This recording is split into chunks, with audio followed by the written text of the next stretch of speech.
দেখতে পাচ্ছ আমার সোনার নতুন ড্রেস। আমার সোনাকে নতুন ড্রেস বানিয়ে দিয়েছি আমি, তাই তো? Hello everyone, good morning. কেমন আছো সবাই? আশা করি সবাই অনেক ভালো আছো আর সুস্থ আছো, আর আমরাও ভালো আছি। তো দেখো, এগুলো হচ্ছে থোড়। এটা আমাদের কলা গাছের থোড় আর কি। তো কেটে রেখে দিয়েছি রাত্রেবেলা সকালে রান্নার জন্য আর কি, দুপুরবেলা রান্না করার জন্য। তো দুপুরবেলা দেখো রান্না চাপিয়ে দিয়েছে। আর এখন কন্টিনিউ ভিডিও আমি করতে পারি না, তো যতটুকু পারি ততটুকু ভিডিও করার চেষ্টা করি আর ততটুকুই তোমাদের সাথে শেয়ার করি। তো এখানে দেখো চিকেন এনেছে।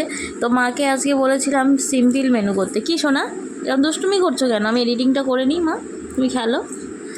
তো এখানে হচ্ছে দেখো, কি বলো, কি হয়েছে, তুমিও দেখবে। তো এখানে হচ্ছে চিকেন রান্না করছে। মাকে আজকে বলেছিলাম সিম্পল মেনু করতে, শুধুমাত্র থোড় ভাজা আর চিকেন। তো ওই জন্য ওই আর কি রান্না হচ্ছে। সত্যি কথা বলতে আমার একটু সাজাগোজার শখ কম, মানে সবাই যেরকম সাজতে গুজতে ভালোবাসে, মেয়েরা বিশেষত, কিন্তু তাদের মধ্যে আমি একটু ব্যতিক্রম, আমি একটু কম সাজাগোজা করি। তো এই নেল পালিশগুলো অনেক দিন ধরে পরবো করে আর পরার সময়ই হয় না। প্রথমত মেয়ের জন্য সময় পাই না, সেটা একটা কথা। তারপরে কথা, অনেক গাফিলতি রয়েছে, আমার পরতে খুব একটা বেশি ভাল লাগে না। যখন দরকার, যখন একটু বাইরে গেলাম তখন একটু পরলাম, এরকমই আর কি। আমি অনেক দিন পর আজকে মনে হলো একটু নেল পালিশ পরি, তো ওই জন্য বসে পড়েছি একটু নেল পালিশ পরতে। তবে এমনটা না যে আমার বর কিনে দেয় না বা আমি কিনি না, আমার ঘরে কিন্তু অনেক কালারের অনেক রকম নেল পালিশ রয়েছে। যে কোনো জিনিস আমার ঘরে পাবে, কিন্তু আমাকে পরতে দেখবে না। মানে ঘরে সাজিয়ে গুছিয়ে রাখা মানুষ আমি।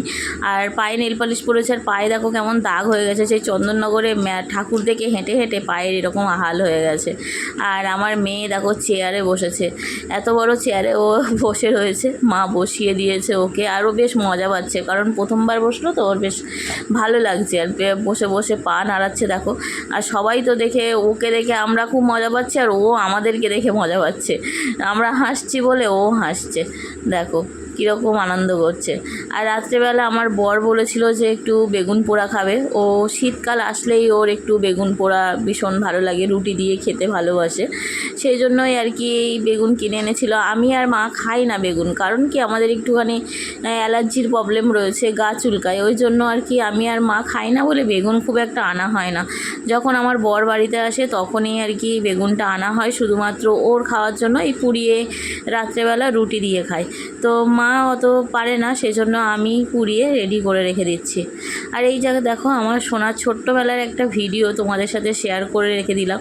এটা বলতে পারো একটা মানে ছোটোবেলার স্মৃতি রেখে দিচ্ছি।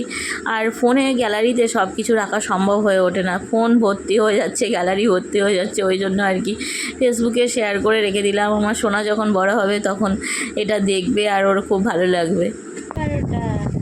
আমরা সবে মাত্র শুয়েছি, এখনো ঘুমো করতে অনেক বাকি, ওই ধরো দুটো, তাই তো? তাই তো বলো? নতুন ড্রেসটা না হাওয়ায় উড়ে যাচ্ছে।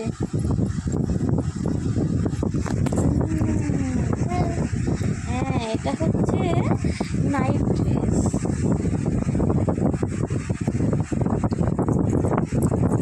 এটা হচ্ছে নাইট ড্রেস আমাদের, তাই তো? বাবা, আরে করতে নেই, ওরকম করতে নেই, দেখেছো? আমার সোনার চুপটি করে শুয়েছিল এতক্ষণ, আবার এই ড্রেসটা পরিয়ে দিয়েছি, তখন আবার ওই যে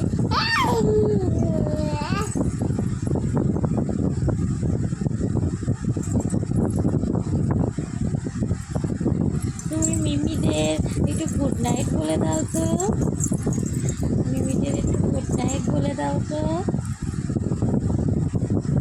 হ্যাঁ, বলো বলো বলো বলো বলো। এই মিমিরা খারাপ বলবে, এরকম করতে নেই। বলবে সোনাটা খুব দুষ্টু হয়ে গেছে, এরকম করবে।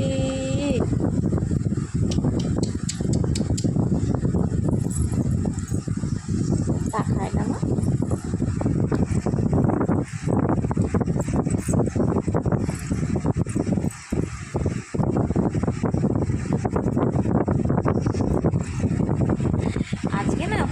পরিমাণে গরম পড়েছে, তো দুটো ফ্যান চালিয়ে দিয়েছি। আর ওই একটা হালকা ন্যাকড়া ওর গায়ের উপর দিয়ে বেঁধে দিয়েছি, দিয়ে এখানটাতে না বেঁধে দিয়েছি। তাহলে কী হবে, ওর গরমটা কম লাগবে